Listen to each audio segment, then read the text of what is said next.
ओम नमः शिवाय। प्रिय दर्शकों, हार तो वो सबक है हार तो वो सबक है जो आपको बेहतर बनने का मौका देती है। लेकिन अब आपके लिए अर्थात मकर राशि वालों के लिए हार तो कम से कम छोड़ दो। वैसे भी मकर राशि वाले हारते कहाँ हैं? वो जूझते हैं, जुझारू होते हैं, सबल होते हैं, मजबूत होते हैं, पराक्रमी होते हैं। हारना नहीं जानते मकर राशि वाले, डटे रहते हैं। ये और ये जो 18 सितंबर से लेकर के 30 सितंबर का जो टाइम है ना, वो अद्भुत है, अद्भुत है। आपका भाग्येश भाग्य स्थान में आएगा, कर्मेश कर्म स्थान में आएगा, अर्थात 18 तारीख को शुक्र जो है मालव्य योग बना देंगे और उसके स्वगृही हो जाएंगे। यानी कि मान बढ़ेगा, सम्मान बढ़ेगा, पद बढ़ेगा, वैभव बढ़ेगा, प्रतिष्ठा बढ़ेगी, आपकी समृद्धि बढ़ेगी, लक्ष्मी जी का आगमन होगा, घर में प्रमोशन के योग दिखाई दे रहे हैं, विवाह के मांगलिक कार्य होने के योग दिखाई दे रहे हैं। विवाह के लिए जैसे मैंने कहा कि बातचीत अगर चल रही हो तो बातचीत में पॉजिटिव निष्कर्ष निकले, ये भी दिखाई दे रहा है। शुक्र के बिना ये सब कुछ संभव ही नहीं है। शुक्र अर्थात जो भी हैं आप आज अगर थोड़े बहुत भी हैं, शुक्र है। आप कार्यक्षेत्र में हैं, अगर कार्यक्षेत्र में बॉस के साथ रिश्ता अच्छा नहीं है, कलीग के साथ रिश्ता अच्छा नहीं है, तो मानकर चलिए कि आपका शुक्र अच्छा नहीं है लग्न कुंडली में। लेकिन अब शुक्र अच्छा है आपके लिए, शानदार है, 18 सितंबर से ही शानदार। अगर आप पर्सनल रिश्तों में जुड़े हुए हैं किसी के साथ में, आपके पर्सनल रिश्ते अच्छे हो जाएंगे, आपकी विवाह करना चाहती हैं या चाहते हैं, तो आपके लिए किसी को पसंद करने पर विवाह या इत्यादि करना चाहती हैं, तो फिर आपके लिए शुभ है। कोई गलतफहमी है आप दोनों के बीच में, तो भी ठीक है, ये समय शुभ है, अच्छा है। मौके को जाने मत देना, एक कदम आगे बढ़ाना। वक्त आपका है। समय को सफल वही होता है जो समय की कद्र करता है, समय को पहचानता है। बड़े बुजुर्ग कहते थे ना, कई जगह एक कहावत है गाँवों में, कि भाई खटिया जो है वो दरवाजे पे लगा के सोना, पता नहीं कब भाग्य आ जाए और निकल जाए। हम जैसे भाग्य आए पकड़ लो कि वो यानी कि इतना सतर्क और सजग रहिए। कहने का तात्पर्य ये है। आपका शुक्र है, बहुत अच्छा है। नवरात्र आ रहे हैं सामने, इसका दिवाली है, मेहमान आएंगे जाएंगे, खरीदना पड़ेगा, कोई कपड़े, कहीं डेकोरेशन, कहीं कुछ पैसे की जरूरत होगी। ऐसे टाइम पे अभी से शुक्र का इस स्थिति में आना बहुत शुभ है, बहुत अच्छा है। निश्चिंत रहे, अच्छा रहेगा आपके लिए। ठीक है, इसके बाद जाकर के बात अब विद्यार्थियों के लिए भी अच्छा है। संतान प्राप्ति का भी योग बन रहा है, ध्यान रखिएगा। संतान प्राप्ति यानी कि अगर कंसीव नहीं हो पा रही हैं, तो इसमें संभावनाएं दिखाई दे रही हैं। प्रयास करते रहिए। संतान का संतान सुख दिखाई दे रहा है, मांगलिक कार्य होने के योग दिखाई दे रहे हैं संतान के माध्यम से। ये भी है, आपने अपनी संतान को, बच्चों को विदेश भेजना चाह रही हैं या चाह रहे हैं, या ऑलरेडी विदेश में हैं, तो भी अच्छा है, बहुत अच्छा है।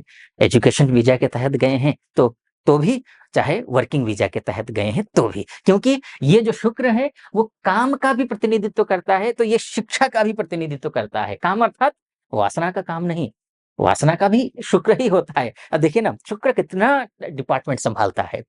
कार्य क्षेत्र की मैं बात कर रहा हूँ, कार्य क्षेत्र को भी वो देखता है। पति पत्नी के बीच में लड़ाई झगड़े हैं, कोर्ट कचहरी तक बात पहुंच गई है, तो भी यहाँ पर शुभ होगा, अच्छा होगा। रिश्ता बस एक कदम आपको आगे बढ़ाना है।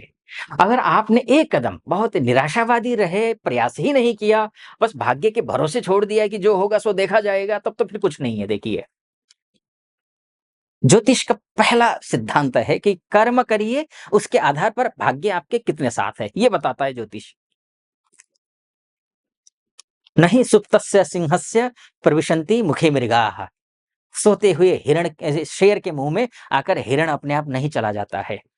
जंगल का राजा है वो, सर्वशक्तिशाली है वो जंगल में, फिर भी उसको भूख लगने पर शिकार करने के लिए दौड़ना पड़ता है।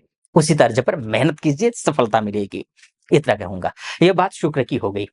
अब एक और रोचक बात और अद्भुत बात बताऊँगा मैं आपको। बस एक निवेदन ज़रूर करना चाहूँगा, यहाँ तक पहुँचे और सटीक लग रहा हो मेरा विश्लेषण आपको, तो चैनल को सब्सक्राइब, लाइक, वीडियो को लाइक करना और कमेंट बॉक्स में जाकर के महादेव का भक्त हूँ, कृपा आप पर भी बनी रहे, ऐसी मेरी कामना। हर हर महादेव या फिर ओम नमः शिवाय ज़रूर लिख दीजिएगा या फिर जो भी मनोभाव है वो व्यक्त कर दीजिएगा। चलिए, आइए विषय पर फिर से प्रवेश करते हैं। मैं कह रहा था ना कि रोचक बात बोलूँगा। एक संस्कृत में श्लोक है,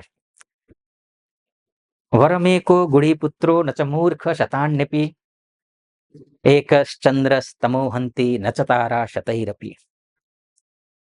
एक ही पुत्र हो लेकिन गुणवान हो, ना कि 100 पुत्र हो और बिल्कुल नालायक हो।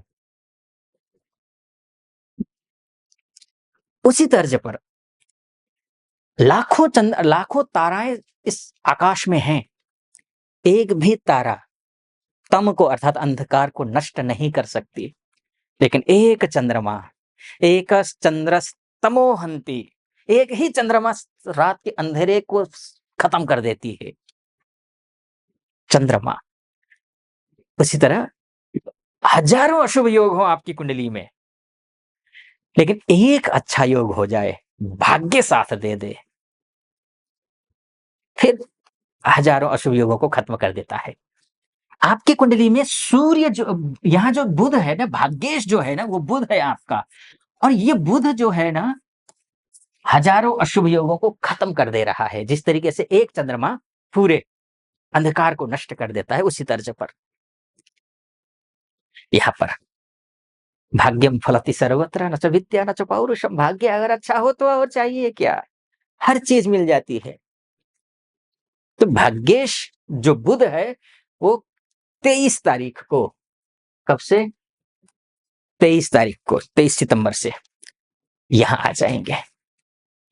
व्यवसायी हैं, नौकरी पेशा वाले हैं, कुछ भी करते हो आप, बिजनेस मैन्युफैक्चरर हो, रिटेलर हो, ट्रेडर हो, कुछ भी हो, किसी भी क्षेत्र में हो, और उनके लिए तो विशेष जो बौद्धिक क्षेत्र में काम करते हैं, बौद्धिक रूप से उनको एनी टाइम बोलना होता है, उनको बोलने से लोगों को प्रभावित करना है, उनको उनको वो टीचिंग करते हैं, चाहे स्कूल लेवल में हो, चाहे प्रोफेसर कॉलेज में हो, प्रोफेसर हो, लेक्चरर हो, एचओडी हो, प्रिंसिपल हो, चांसलर हो, लॉयर हो, एडवोकेट हो या जज हो,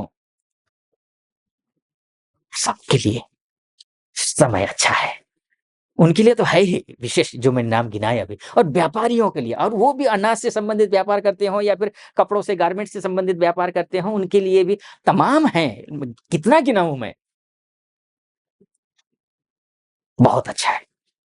बस असावधानी मत बरतना, बुद्धि का प्रयोग करना, क्योंकि केतु भी तो बैठे हैं ना यहाँ। केतु आपको भ्रमित करेंगे, केतु आपको भ्रमित करेंगे, आपकी बुद्धि को भ्रमित करेंगे, आपको कंफ्यूज करने की कोशिश करेंगे। केतु को हावी होने मत देना, बुध को मजबूत करना। बुध मजबूत तभी किया जा सकता है, कुछ भी काम करना हो, श्री गणेशाय नमः मन ही मन में बोलिए, फिर काम शुरू कीजिए, तो आपका बुध अच्छा होगा। बुधवार के दिन विशेष रूप से गौ सेवा कीजिए, गौ माता की सेवा करने के साथ साथ में गणेश जी की पूजा कीजिए। ऐसा करने से, इस वीडियो को ज्यादा लंबा नहीं करता हूं, लेकिन ये मोटा मोटे तौर पर ध्यान रखिएगा। विस्तार से कुंडली के बारे में जानना चाहते हैं तो नीचे नंबर है, उस पर कॉल कीजिए, हमारी टीम से बात कीजिए। टीम से बात करने के बाद वो जो डेट आपको देंगी, मेरी टीम की तरफ से मिलेगी, उसी डेट पर आपकी कुंडली का विश्लेषण मैं करूंगा। सटीक लगा हो, सब्सक्राइब, लाइक और कमेंट कर दीजिएगा। आप खुश रहें, प्रसन्न रहें, समृद्ध रहें, वैभवशाली हों, और महादेव की कृपा आप पर बनी रहे, ऐसी मेरी कामना। ओम नमः शिवाय।